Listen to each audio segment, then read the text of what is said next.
Do you mind if I sit, do you mind if I sit, तो अगर की English होती है इफ, इफ का मतलब अगर, अगर मैं बैठूं तो क्या आपको कोई आपत्ति है। Do you mind if I sit, do you mind if I sit. Next word है ऑल्सो, ऑल्सो का मतलब होता है भी, ऑल्सो का मतलब भी। जैसे कि मैंने कहा, अच्छा आप सोच रहे होंगे कि अभी तो आपने बताया था कि टू का मतलब भी होता है और ऑल्सो का मतलब भी होता है, तो मैं आपको इन दोनों के बीच का डिफरेंस बताऊंगी कि कहाँ पर आप ऑल्सो का इस्तेमाल करेंगे और कहाँ पर आप टू का इस्तेमाल करेंगे।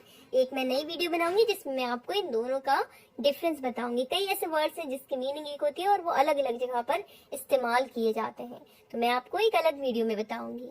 तो ऑल्सो मतलब भी होता है, जैसे कि मैंने कहा मैं भी गया, I also went, I also went. Okay, next है ऑल, ऑल का मतलब होता है सब या सभी। जैसे कि मैंने कहा सब खत्म हो चुका है, तो मैं कहूंगी it's all over, it's all over, it's all over, सब खत्म हो चुका है, इट्स ऑल ओवर। मैं भी गया, आई ऑल्सो वेंट, तो ऑल्सो का मतलब भी, ऑल का मतलब सभी या सब।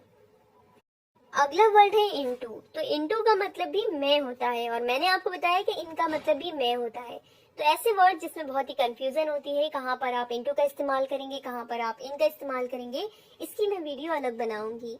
तो इनटू का मतलब मैं होता है, लेकिन मैं आपको शॉर्ट में बता दूं, जब कोई चीज बाहर से अंदर आती है तब मैं इनटू लगाऊंगी।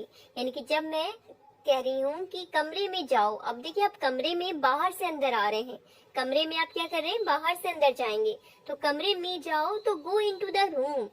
तो इनटू मतलब मैं होता है, लेकिन जब इस्तेमाल किया जाएगा जब कोई चीज बाहर से अंदर जाएगी। ओके, अगला वर्ड है एस, एस का मतलब होता है जैसा, एस का मतलब जैसा। जैसे कि मैंने कहा जैसा मैं कहता हूँ करो, जैसा मैं कहता हूँ करो, तो मैं कहूंगी डू एज आई से, डू एज आई से, जैसा मैं कहता हूँ करो, डू एज आई से। कमरे में जाओ, go into the room. Next है ए, ए का मतलब होता है एक, एक का मतलब एक। जैसे कि मैंने कहा यह एक किताब है, ठीक है, यह एक किताब है, सिंपल, बहुत ही इजी मैंने लिया है सेंटेंस, यह एक किताब है, ताकि आपको समझ में आए।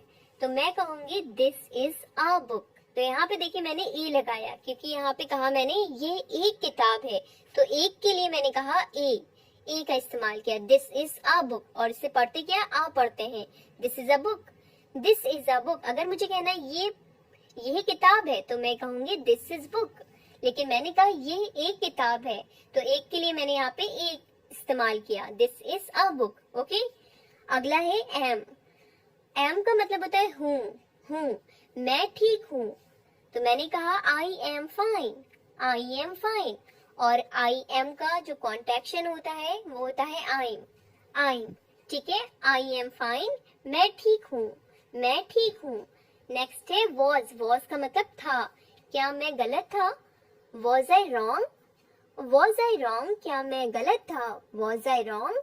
तो आज की क्लास में बस इतना ही। वीडियो अच्छी लगे लाइक करें, शेयर करें, सब्सक्राइब करें। Thanks for watching. मिलते हैं आपसे नेक्स्ट क्लास में।